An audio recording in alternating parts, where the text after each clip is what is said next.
అదేవిధంగా ఆన్లైన్ రెమ్మీ వీటికి సంబంధించిన విషయాల మీద కంటిన్యూస్గా సభలో చర్చ జరగడం, బయట ఆందోళనకరమైన పరిస్థితులు ఉండడం, సిద్దిపేట శాసనసభ్యులు హరీష్ రావు గారు ఆన్లైన్ బెట్టింగ్ మీద, అదేవిధంగా ఈ బెట్టింగ్ యాప్ల మీద, ఆన్లైన్ రమ్మీ గేమ్ల మీద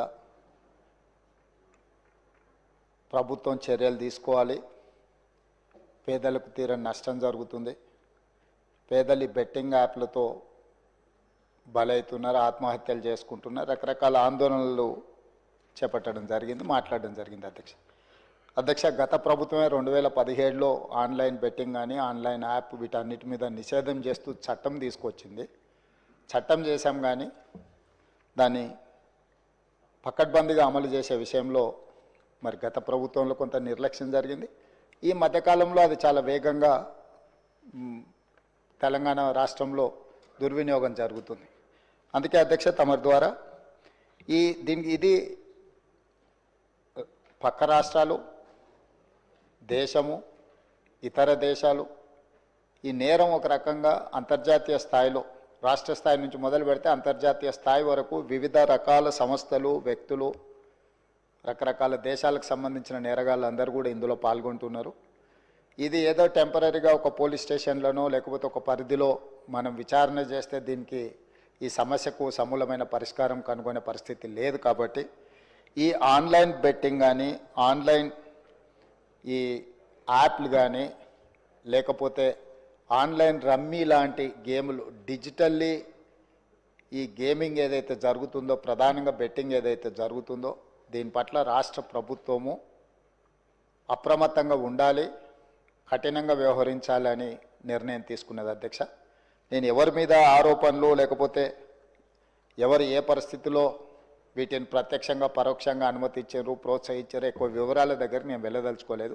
రాష్ట్ర ప్రభుత్వం స్పష్టంగా బెట్టింగ్ యాప్లు కానీ, ఆన్లైన్ బెట్టింగ్ కానీ, ఆన్లైన్ రమ్మీ గేమ్ల పట్ల అప్రమత్తంగా ఉండడమే కాదు కఠినంగా వ్యవహరించాలని ఈరోజు రాష్ట్ర ప్రభుత్వం నిర్ణయం తీసుకున్నది. దీన్ని నిరోధించడానికి, నిషేధించడానికి అవసరమైన చర్యలు తీసుకోవడానికి ఒక స్పెషల్ ఇన్వెస్టిగేషన్ టీం, వీలైతే సిబిసిఐడి కానీ లేకపోతే అధికారులతో సమీక్ష చేసిన తర్వాత ఒక స్పెషల్ ఇన్వెస్టిగేషన్ టీంను వేసి కఠినంగా వ్యవహరించాలని చెప్పి ఈరోజు రాష్ట్ర ప్రభుత్వం నిర్ణయం తీసుకున్నది. అధ్యక్ష అదేవిధంగా గతంలో చేసిన చట్టంలో దీంట్లో ప్రధానంగా 2 సంవత్సరాల కంటే మించి శిక్ష కూడా లేదు. రేపు వచ్చే సమావేశాలలో ఈ ఆన్లైన్ బెట్టింగ్ నిర్వాహకులకనే కాదు, ఆడేవాళ్లను, బాధితులను, అదేవిధంగా ఈ ఆన్లైన్ అడ్డగోలుగా నిర్వహిస్తున్న వాళ్ళ పట్ల శిక్షను కూడా పెంచడానికి అవసరమైన చట్టాలను కూడా అవసరమైతే మనం సవరించుకోవాల్సిన అవసరం ఉన్నది. అధ్యక్ష ఎందుకంటే శిక్ష కఠినంగా ఉంటుంది, ఎక్కువ కాలం ఉంటుంది అని ఎప్పుడైతే తెలుస్తుందో నేరం అనేది తగ్గుతుంది. కాబట్టి దీనికి సంబంధించి పూర్తి స్థాయిలో ప్రభుత్వం చర్యలు తీసుకోవాలని, అదేవిధంగా గుట్కా ఇట్లాంటివి కూడా నిషేధిత పదార్థాలను కూడా ఈరోజు మార్కెట్లో బాగా సరఫరా జరుగుతున్నట్టు మా దృష్టికి వచ్చింది. అధ్యక్ష వీటి పట్ల కూడా మేము అప్రమత్తంగా ఉండాలని ప్రభుత్వం నిర్ణయం తీసుకున్నది. అందుకే ఆన్లైన్ బెట్టింగ్, ఆన్లైన్ యాప్లు, అదేవిధంగా ఆన్లైన్ రమ్మీ ఈరోజు నిన్న మీరు టీవీలలో, పేపర్లలో పోలీసులు కేసులు నమోదు చేసి వాటికి ప్రచారం కల్పించిన వాళ్ళను పిలిచి పోలీస్ స్టేషన్లలో విచారించడం జరిగింది.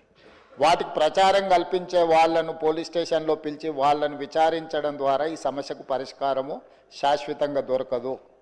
వీటిని నిర్వహించే వాళ్ళు, వీటిని ప్రమోట్ చేసేవాళ్ళు, చివరికి ఈ యాప్ల ద్వారా లబ్ధి పొందుతున్న వాళ్ళను వీళ్ళందరినీ పూర్తి స్థాయిలో విచారించి కఠినమైన చర్యలు తీసుకున్నప్పుడే ఈ సమస్యకు పరిష్కారం దొరుకుతుంది. అధ్యక్ష అందుకే దీన్ని పూర్తి స్థాయిలో విచారించాలంటే పక్క రాష్ట్రాలు, పక్క దేశాలలో కూడా విచారణ చేయాల్సిన పరిస్థితులు ఉంటాయి.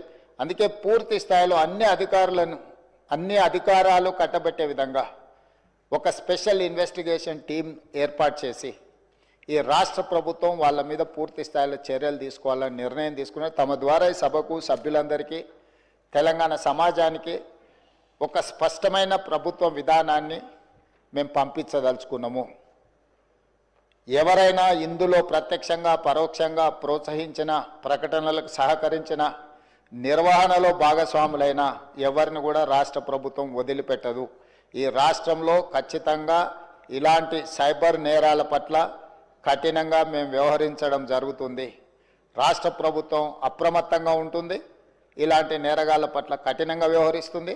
ఈ సభ ద్వారా సభ్యులందరికీ నేను ఈ ప్రకటన ద్వారా ఒకే మాట చెప్పదలుచుకున్నా, స్పెషల్ ఇన్వెస్టిగేషన్ టీంను ఏర్పాటు చేస్తున్నాము. తద్వారా అందరినీ కఠిన